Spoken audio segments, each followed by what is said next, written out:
How long have we got before it's too late for sharks? I think for the most vulnerable species, possibly less than a decade. So that really isn't very long if we continue fishing at the rate we're doing today. So there's a real urgency to do something, and that's the reason that we really need to stop fishing for sharks now. As wealth has grown in China and Asia in the last few decades, consumption of shark's fin soup has increased dramatically. From being food for an emperor, shark's fin soup is now consumed by millions. The fins of up to 73 million sharks are estimated to be traded every year. The demand for shark fin is so high, and the ability of sharks to supply the fin is so low that I honestly don't think we can control ourselves. Sharks have been around for more than 400 million years, and as apex predators, play an important role in balancing the marine ecosystem. The disappearance of sharks could spell disaster for maintaining this delicate balance. But the tide is turning. People around the world have started to wake up to the rapidly declining shark populations and are taking action to stop the trend before it's too late. It started just a few years ago with a few environmental organizations and concerned individuals, but the movement soon spread. When Disneyland opened in Hong Kong in 2005, it promoted itself as an environmentally responsible company. However, its wedding banquet menu featured shark's fin soup, causing WWF, Greenpeace and others to launch a protest. After a protracted standoff, Disneyland relented and took the soup off the menu. Many small local initiatives, such as a local art school in Hong Kong, encourage young people to reflect on the importance of preserving sharks in our oceans. My main motivation behind painting the piece was perhaps fueled by the fact that I'm coming from one of the biggest shark-consuming societies around the world. The intense consumption only in Hong Kong, we're placing the marine ecosystem in great danger. In Singapore, a similar movement was born, with the Fairmont Hotel pledging not to serve shark's fin soup. We were really very concerned what was going to be the impact in the market when we made this decision.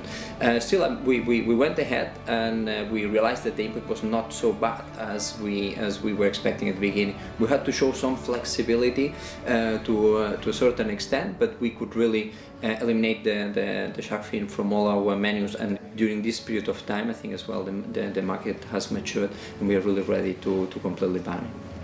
On the small Pacific island nation of Palau, the government realized that live sharks contribute more to the tourist dollar than dead sharks. So they created a 240,000 square mile shark sanctuary around the islands where commercial shark fishing was banned. Then a watershed moment happened in early 2010 when a group of divers in the Philippines came across a whale shark that had been brutally finned and left to die.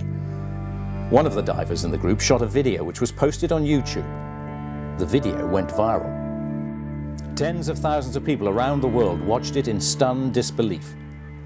The horrific death of this whale shark served to educate many people about the ugly truth of the shark fin trade. The general population was starting to wake up. The Maldives in the Indian Ocean decided to follow in Palau's footsteps by banning shark fishing in its waters. One of several popular Facebook groups created by shark campaigner Clement Lee attracted thousands of fans by encouraging people to reduce wedding gift money by 30% if shark's fin soup was served at the banquet. Global public awareness was growing and reaching government levels. Legislators in the US state of Hawaii voted in May 2010 to be the first government in the world to ban the possession, distribution and sale of shark fin within the state. The bill was passed with a comfortable majority. Back in shark fin central, popular support was now really catching on. 唔食鯊魚唔係因為淨係話殘殺一件咁簡單嘅事咯，因為如果冇咗鯊魚嘅話，其實可能成個海洋會有好多嘅變化，而呢啲變化可能我哋個傷害係大家都唔會知道嘅。我自己作為一個移民咧，對衣食魚翅咧都係唔係咁好，應該係要保持唔好食魚翅咯。 In mid-2010, the Hong Kong Shark Foundation launched a letter campaign against Citibank, which had released a major credit card promotion campaign involving shark's fin soup. After receiving hundreds of letters from around the world, Citibank backed down and recalled the entire campaign. Leading up to the Chief Executive Policy Address in late 2010, Shark groups in Hong Kong launched a campaign to ask the government to stop serving shark's fin soup at government functions. If the government comes out and say that, look, we take the lead in doing this because this is the right thing to do, then generally ordinary folks feel, oh, well, okay, even the government does that, and therefore, it's no longer a slight of your honored guest not to serve shark. So the government has been asked to do it, but so far the government has said no. The campaign failed to get a government response, but nonetheless received a great deal of attention with the public and media in Hong Kong. I think for the government, generally, they take a very, very long time. They have to be really, really, really pushed. When they feel, oh, the public, in fact, has already formed the opinion it's no longer a good idea to eat shark's fin, then they will come out and say, by the way, it's not a good idea to eat shark's fin. In Raja Ampat in Indonesia, surrounded by the most species-diverse waters in the world, another shark sanctuary was announced. The fan base for the shark cause was now truly going global. All over the world, shark lovers were able to generate more interest in the issue. Schools and universities were organising their own green events to educate students on marine environment issues, such as with this gigantic Jenga, a fun way to highlight how the different components in the marine ecosystem depend on each other for survival. I think I'm so bad I destroy the ecosystem of the ocean. At this point, the shark campaign seems to have taken on a life of its own, and the good news kept coming.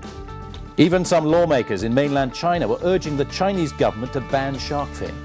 More than 20 People's Congress representatives signed up with a proposal asking government to consider ban import shark fin. Also, there are more than 50 CNPCC representatives signed up asking same thing. Then we have young people, we have a business community.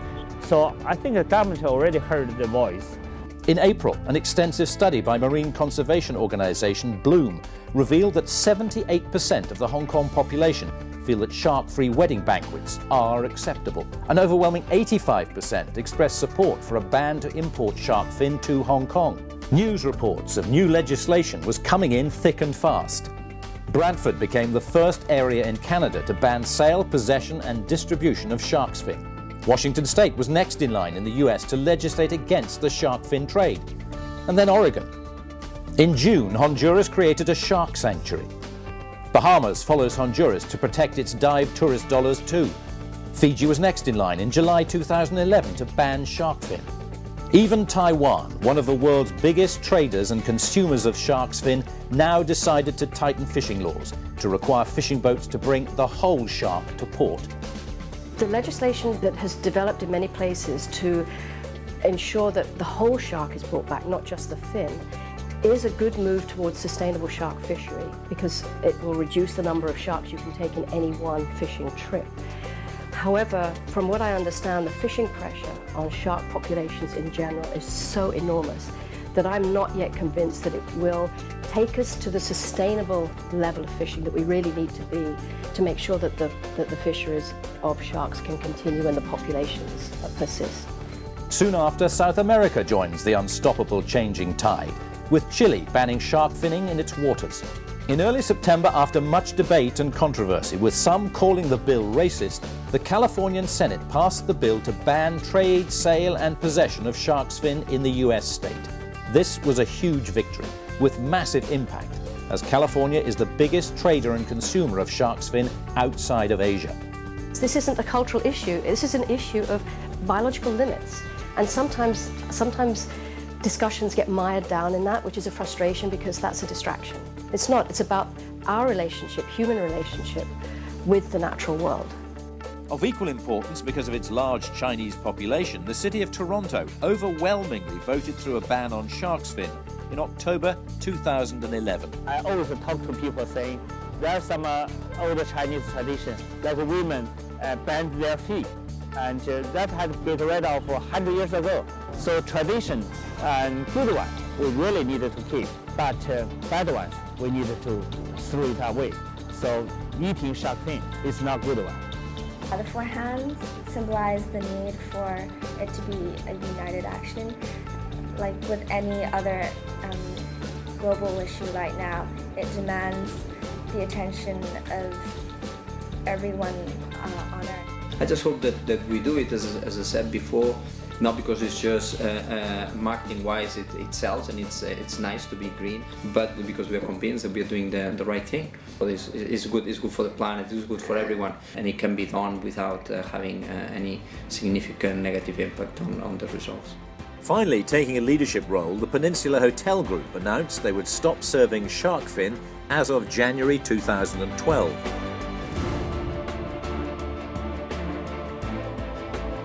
Even the Bank of China has now pledged to say no to shark fin. As has the Shangri-La Group across all its hotels. I think the attitude in Hong Kong has changed enormously in the last 5 years or so, and I've actually been amazed and quite encouraged by the change. I see the change particularly amongst young people, and I also see the change in people when they realize what's actually happening. I think the problem has been we haven't seen our connection as a city or as individuals to the rest of the world. And as we understand that connection and understand our impact on the natural world, a lot of people respond. So I'm very, very encouraged by that. As a consumer, actually, you can change the world, and never underestimate, your own influence. Gradually, like dropping water in a huge ocean.